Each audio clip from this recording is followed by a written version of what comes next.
All right, so today should be, let's see what day, November 3rd.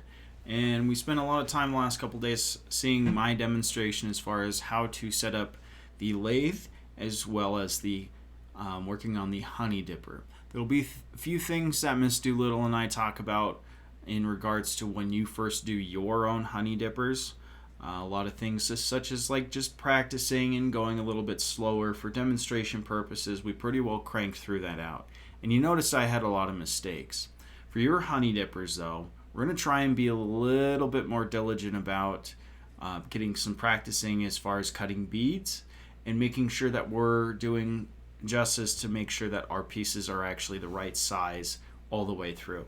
So today you will be taking your lathe test at the end of today, and then when Miss Doolittle and I are back later this afternoon and tomorrow, we will be grading those, and then by next week you should be working on both your honey dipper as well as your intarsia project, so you can work on both of those simultaneously. So I just want to spend a few minutes and just kind of review a lot of these different things, make sure that you remember each of these parts, and remembering the tools, and then just kind of talking about the rest of these moving forward. So don't forget, we're kind of treating this like a human, so we start on the left side as being the head, the back side being, of course, the tail. So this top thing right here is called the headstock. You'll have a motor right here. There is also a hand wheel that you can turn your entire your honey dipper if you aren't wanting to move it by hand. This, in fact, right here, what you attach to your piece of wood is called the spindle. You rest all of your tools on the tool rest. You move the tool rest using the banjo. Everything that slides on is called the bed. And this everything right here is called the tailstock. And then there's a lock for it, as well as a live center that's not labeled right there. We also have a knockout rod attached to every single machine. That's the thing that I left inside of the hand wheel and turned on. Make sure you take that out. And then we just have the rest of the table as well. So the tools that I used, I ended up using skews. That's the one that looked like kind of just a diagonal knife. That's this guy right here. Have a large roughing gouge as well. That was the big chunky guy that we ended up using to round our stock to start. And then we have a variety of different spindle gouges, and then you'll end up seeing a lot of other different things that we don't use as much. Deep fluted bowl gouges, you're not going to do bowls this year. That would be at Advanced Woods. We also have different scrapers, and the last tool that I use to make those grooves is called a parting tool. There's a few different varieties on parting tools. It can look triangular, and it can also look a little bit more blocky. Do you remember that we ended up cutting an X on both sides so that we could line up our center? And there was a tool inside of one of the cabinets that I completely forgot about that makes it so you can cut or draw a perfect 45 degree every single time on your square block. So we'll make sure that you have access to that when we get back from our trip. Common causes of injury. Don't forget that the tool rest can cause a pinching. There's also a rotation with the spindle that can be very dangerous, and it will grab and pull. So pinching with the tool rest, grab and pulling with the spindle. And so we want to make sure that we're watching all of our loose clothing, watching our hair, anything like that. Simple things such as watches will need to be taken off. Any sort of jewelry or bands on your wrists need to come off. And sleeves need to go above your elbows, or we'll just ask that you completely take them off. Condition of wood, you guys know this already. Lathe setup, once we have our stock, remember that we cut X's on both ends to find the center. You end up putting your spindle into the center on both ends, and then you have the live center coming from the other side to make sure that everything is rotating nicely. So we're going to seat that in. You can knock out the spindle using the knockout rod. So you take this rod, knock it through to pull your spindle out, and then just do a light tap on the concrete with that wooden mallet that's sitting over there. So a couple light taps, make sure that spindle is nice and firmly pressed into the end of that piece. Then you can chuck it back into the lathe and then bring your tailstock over to line up those two centers. Let's see. If using a cup dead center, we don't need to worry about that. We're going to relieve the corners of our stock with the roughing gouge. So remember, we're doing ABCs. We're going to anchor our bodies, make sure that we've got our athlete's pose. We're going to bevel our tool. So that means that we are going to put our tool onto the tool rest and on top of our wood stock and slowly start to lift up until we begin cutting, and then we can rotate and move left and right as we need to. Clamp your stock between centers. Talked about that. Make sure everything's firmly in place. Set the tool rest to the proper height. Move support so it's parallel to the stock. And make sure all of your clamps are tight. Really important that you make sure that you rotate the machine by hand before turning it on. You want to make sure that you're not going to slap your wood stock into the tool rest or yourself or something else. So just constantly, you saw how many times, every time I made any tiny little adjustment onto clamps or the tool rest or anything, I just was constantly rotating that piece by hand with the machine off. We always want to start with the lowest speed and then start to work our way up. So instead of turning the machine off, like pressing the button off, you notice that sometimes I just put the speed all the way down to 0 first and then turned it off. Just kind of like a nice double security or redundancy to make sure that you're not going to get caught inside of that. And then continue shaping until you get the desired spindle shape on your honey dipper. So next one is going to be faceplate. There isn't anything on safety on here, I don't believe. But faceplate will be what you would use if you wanted to turn a bowl. So faceplate would be, we'd actually put that faceplate into a chuck that's would then hook into your tailstock, your headstock, instead of where your spindle goes. You end up screwing a chuck in. And then when you have this chuck, it's just like these fingers that will grip onto the back end of your bowl so that you can start to turn on the inside of your bowl. Again, this is not something that we would do until advanced woods, unless you would like to use time outside of class with Dean, which we can do Tuesdays during woodworking club after school.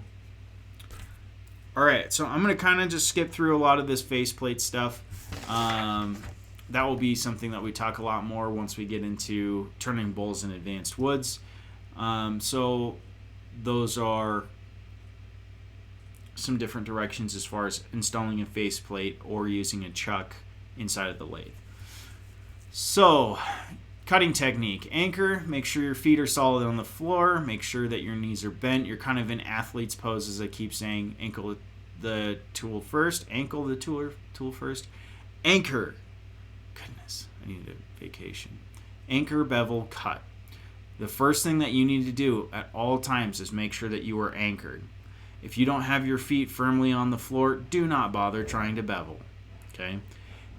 Anchor, anchor, anchor first. Make sure that you are prepared for cutting, which means that your posture is ready for cutting, which means that you are ready for any sort of impact that may come your way. Then bring that beveled edge up, and then slowly raise the handle so that you can start cutting. Okay, other safety information. Always rotate the workpiece by hand before starting the lathe. Always back the speed down to 0 before shutting it off, and always shut the machine off if you leave it for any reason. Okay.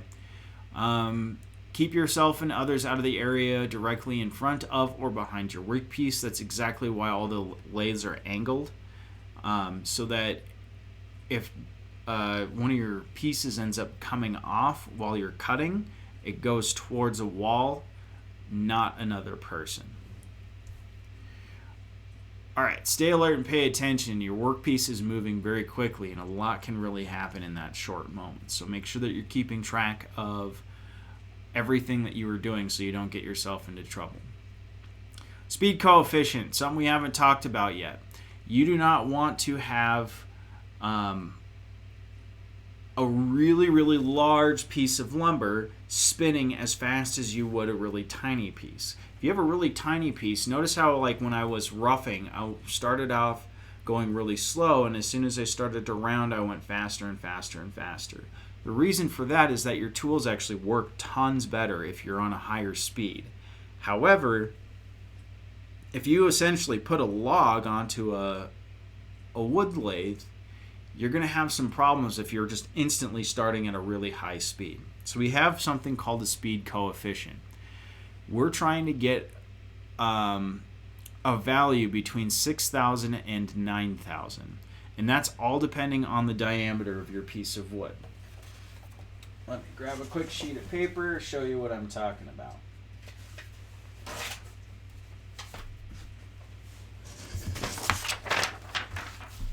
So if I have a log that's 8 inches wide, okay, that's in diameter, so that's running across. I want to say that my diameter in inches times the rotations per minute is going to get us our speed coefficient. So if we do a little bit of algebra, we're going to say 8 times whatever our RPM should be should equal about 6,000 to 9,000. So somewhere in between there. So basically, I could just take both of these numbers and divide it by 8 and say that our RPMs should be anywhere between, let's see, 6,000 divided by 8, blanking. Math degree is coming in clutch today. 6,000 divided by 8 is 750. And 9,000 divided by 8 is 1,125. Did I get that right? 6,000 divided by 8. 750 and 1125. Okay, so that means that you do not want to exceed 1125 RPM on a lathe that has an 8-inch diameter stock. 8 inches, though, that's pretty solid. Your honey dippers are less than 1.5 inches in diameter. Okay, so your speed coefficient there, so if I said 1.5 inches for your diameter of your honey dippers times your RPM, divide both of those by 8. I'm going to say RPM is equal to 6,000 minus 9,000. Then we're going to divide both sides by 1.5, so RPM is equal to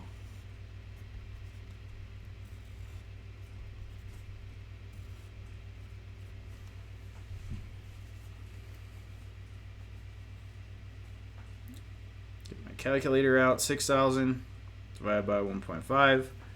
So we can have our rotations all the way from 4,000 to 6,000. So much faster. Okay, so 8-inch stock diameter versus a 1.5-inch stock honey dipper diameter, our rotations can change quite a bit. Okay, so you want to make sure that your speed coefficient is between 6,000 and 9,000. So that's this guy right here. Okay. So that was that explanation here. So they're saying if you have a 6-inch workpiece diameter, it's between, you could safely run at 1,200 RPM because 6 times 1,200 is 7,200, and that's just our coefficient. All right, always try to cut at the fastest speed that you are comfortable with because the tools work a lot better. Just makes it that much easier to get tiny little pieces so you can get some really nice details inside of there. We're going to make sure that we keep our tools sharp. I was noticing that some of the tools that I used in the video yesterday were getting kind of dull. If that ever occurs, just let me know or Miss Doolittle know, and we'll take a quick moment and go sharpen those. Couple things, scraping versus cutting. Scraping is what we use the spindle gouges for. They essentially were just kind of shaving off the top layer, whereas the skew, you notice that there was a lot more aggressive sounds coming from the skew, and that's because we're actually doing a cutting technique. It's like we're taking that skew and we're cutting all those little wood fibers on the inside. So that's what those are. All right, tool rest to work distance should never exceed 1/4 of an inch. So in between my tool rest, make sure you keep at least 1/4 of an inch, which I usually estimate that the width of your fingernail is about 1/4 of an inch on your pinky. So if you're exceeding that, you need to move your tool rest closer to your wood stock.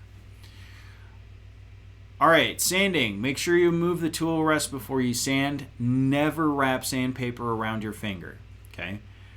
That, just make sure you hold it loosely, and if it shoots out of your hand, then that's not you going with it, okay?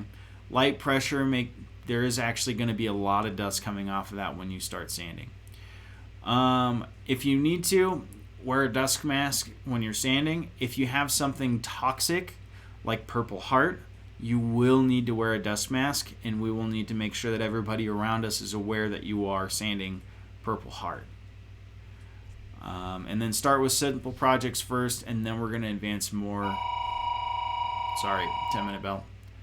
To more complex things. So, yeah, we'll be ready to test here in a moment.